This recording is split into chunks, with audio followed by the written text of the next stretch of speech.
All right, welcome back to Lean Brothers. So there was a question asked in the comments when we were talking about HOMAG versus Chinese CNCs.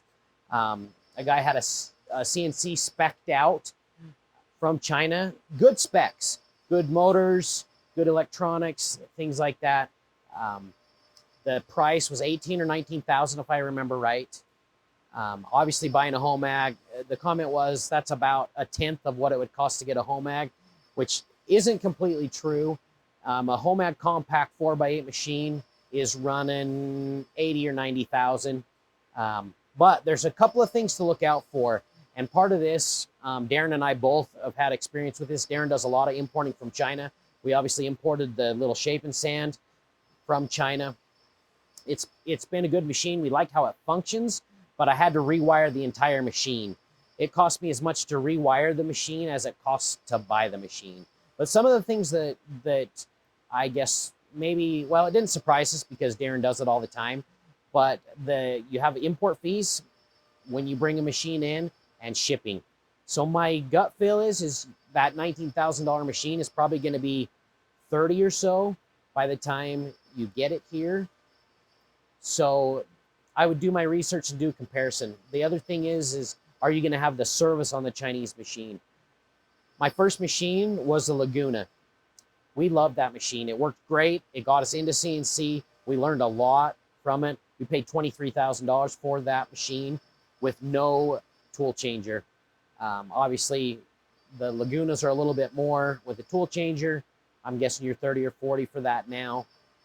But it was a good step into the CNC world.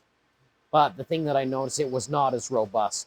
You know, a HOMAG or, you know, one of the other brands that we see, the Italian or German or, you know, some of these, even some of the ones made in the US, they're heavier duty, they're going to last longer. But I do understand that's a price tag, a price point that's pretty expensive. But the service will be there. And that's, you know, for us, it doesn't matter what you have. We had the Laguna, had some issues. The HOMAGs, although very rare, comparative, you know, we still need things on occasion, and we still need some help on occasion, even just for small little things of how to do certain things. So that's why we've chosen to go with HOMAG. If it's at all in your budget, I would spend a little bit more and get that machine that's going to last you 10 to 15 years rather than probably 2, 3, maybe 5 on a HOMAG or on a Chinese machine versus the HOMAG. And I know Darren has a couple of things that he's dealing with some lasers and things that he's imported from China. We're going to let Darren speak to that for a minute. So one of the things that I've had to deal with recently is I didn't want to spend for my laser. I engrave a lot of pens, and to buy the best of the best and really the only pre-made option, it's an Italian machine. It's about $100,000. And I thought I can go to China, I can get it for less, which I did. But the company that I ordered it from, basically no one else has made anything like it. So I had to have it manufactured just for me. But right now I'm going through issues where that machine's been down for a month. And part of the problem with China is we're like 12 hours difference. So every time they're available for support, it's evening, it's night. So I'm up till 2, 3 in the morning.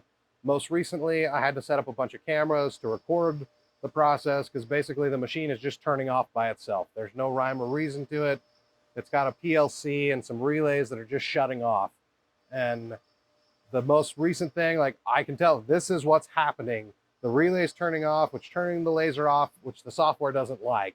And the problem is they came back to me and said, oh, you need to run the machine faster. And that doesn't solve the problem with the relay and the PLC turning off.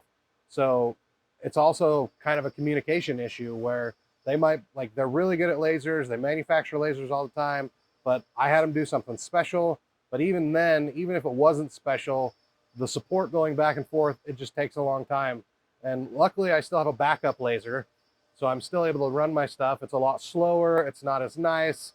It's super labor intensive, but going back and forth running my machine, like if I didn't have a backup machine, I'd be in a lot of trouble because I built my business around this machine that I ordered and purchased.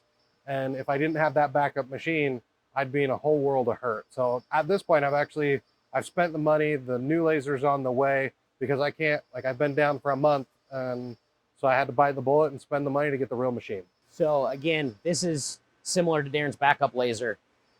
Luckily he has it. That's the thing, is with service from one of the big brands, we aren't going to be down. We've never been down for more than a day. That's just waiting for a part. And most of the time when we need parts, it's our own fault. So anyway, that's, you know, again, having both machines, I would recommend, if your budget allows, go with the nicer one. You won't regret it. They're not as different as you think.